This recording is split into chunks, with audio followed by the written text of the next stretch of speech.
ഇന്നത്തെ തിരുവചന ചിന്തയ്ക്ക് ആധാരമായി 27-ാം സങ്കീർത്തനത്തിന്റെ 10-ാമത്തെ വചനം. എന്റെ അപ്പനും അമ്മയും എന്നെ ഉപേക്ഷിച്ചിരിക്കുന്നു, എങ്കിലും യഹോവ എന്നെ ചേർത്തുകൊള്ളും. 27-ാം സങ്കീർത്തനം ദാവീദിന്റെ സങ്കീർത്തനമാണ്.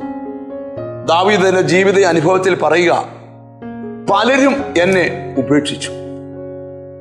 ഒരുപടി കയറിത്താൻ പറയുക, എൻ്റെ അപ്പനെയും അമ്മയും എന്നെ ഉപേക്ഷിച്ചിരിക്കുന്നു.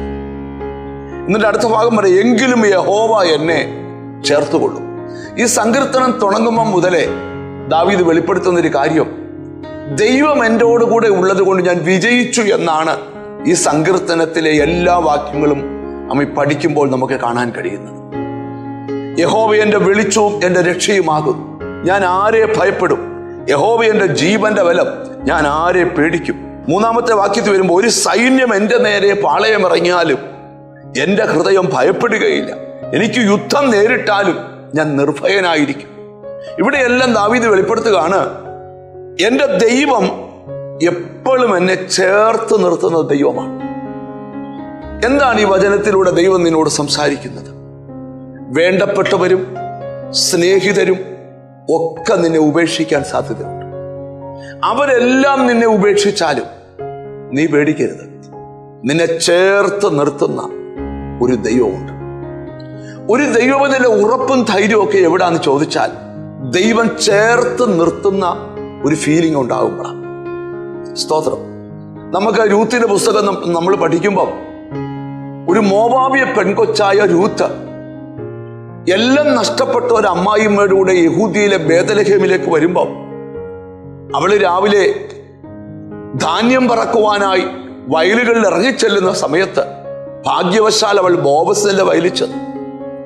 ബോവസ് അവളെ കണ്ടപ്പോൾ പറയുന്നൊരു വാക്കുണ്ട്, ഇസ്രായേലിന്റെ ചിറകിന്റെ നിഴലിൽ ആശ്രയിച്ചു വന്ന നിനക്ക് യഹോവ പൂർണ്ണ പ്രതിഫലം തരട്ടെ.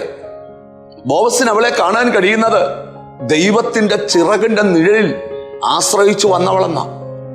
ആരെല്ലാം നിന്നെ ഉപേക്ഷിച്ചാലും കർത്താവ് നിന്നെ ചേർത്ത് പിടിക്കുമെന്ന് ഒരു ഉറപ്പും ധൈര്യവും നമ്മുടെ അകത്തുണ്ടാകണം.